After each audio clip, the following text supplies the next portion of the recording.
Hello students, today we are going to learn. The topic is self-inductance. We have talked about mutual inductance. Mutual inductance can be produced by two coils. The first coil is having the current and the second coil induces the EMF because of the current or flux changes in a first coil. Now we are going to learn the self-inductance. In this self-inductance, the current will be passed through a coil and the self-inductance or the EMF will be produced in the same coil. So that is called self-inductance. Here EMF induced in the isolated coil. We are having a coil which is isolated and we will pass the current through it. So it is given that EMF induced in the isolated coil by passing the varying current through it. If we pass the varying current through a coil, then the EMF will be produced in the same coil. That is called the self-inductance. Once again, what is self-inductance? So when we pass the current through a isolated coil, then the EMF will be produced in the same coil. That's why it is given self-inductance. So here self-inductance N phi B. N is the total number of turns, phi B is the flux, and it is directly proportional to the current. So we can write N phi B. It is proportional to I. Now N phi B equal to Li. If we remove the sign of proportionality, we have to put there a constant. And the constant is self-induction of the coil. The constant is called self-induction of coil. It is also called the coefficient of self-induction.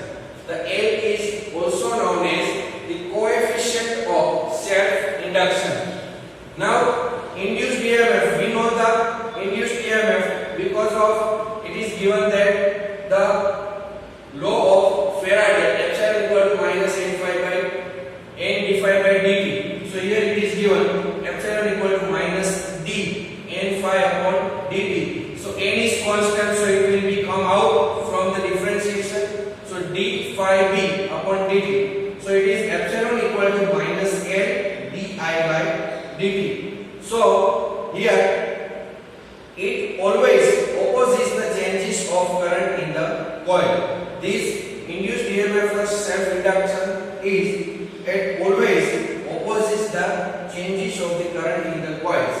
It always opposes induced EMF and current in the coil. Now calculation of self-induction, that is L. So N phi B equal to N into L. N is the number of turns per unit length. Small l is the total length. So it is total number of turn. That is small n into L. Mu 0 n I is our magnetic field and A is the area of cross section of a coil. So n phi B that is equal to n. N is small n into L and phi B equal to B into L. So this is our B and this is our A. So n phi B equal to mu 0 n square A L I. Mu 0 n into n square A is L and this is I. So it is given n phi B equal to mu 0 n square A L I. So this is our formula n phi B. But we know that small n into L, that is capital N, and it is known as total number of turns of a solenoid over that particular coil. Now we know that L equal to n phi B upon I. So that is equal to, if I is going to the left side, then it will be in the numerator. So I into L, that is Li equal to n phi B. So n phi B is here. So we will replace this n phi B with Li.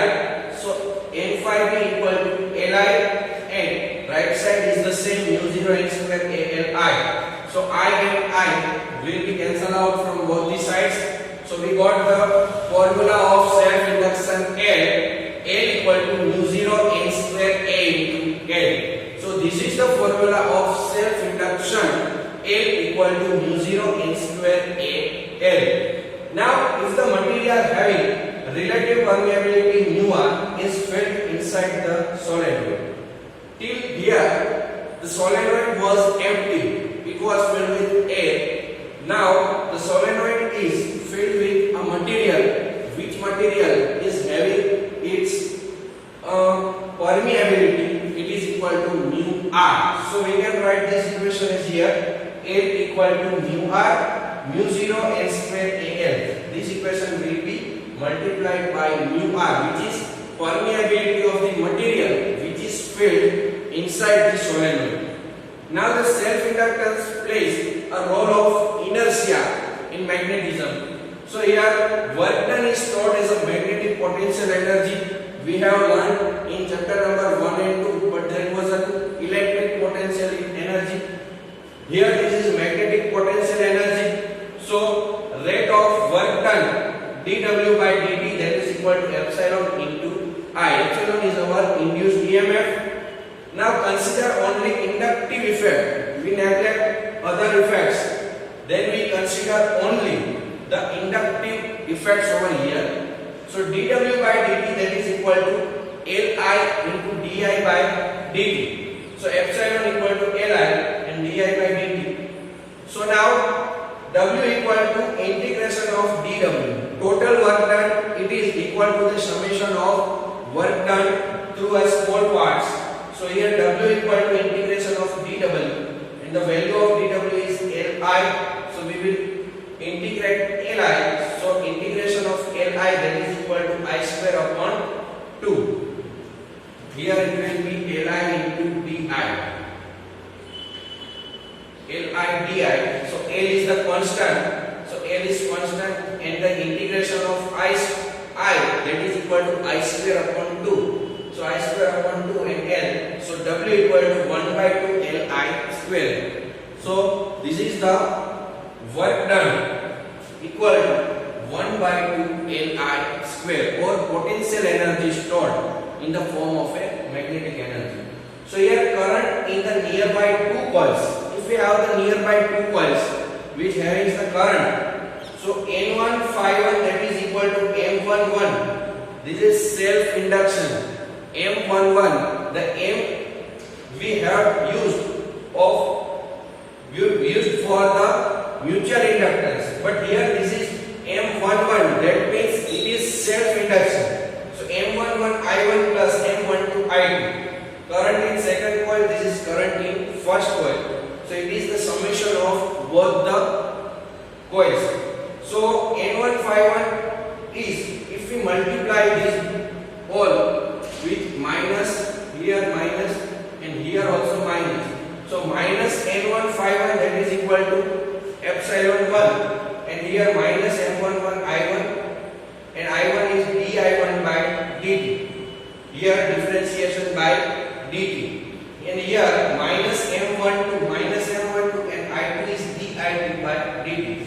Here this all the equation differentiated by dt. So that's why we get epsilon 1, and here epsilon 1. This is our self inductance, and we denote the self induction by L. So here we have to write the epsilon 1 equal to minus M11 equal to L1. So minus L1 di1 by dt minus M12 di2 by dt. Here M12 is our mutual inductance of a solenoid 1 due to current in solenoid 2. So this is the mutual inductance in the form of a self induction. Further discussion will be done in our next session. Thank you. Have a nice day.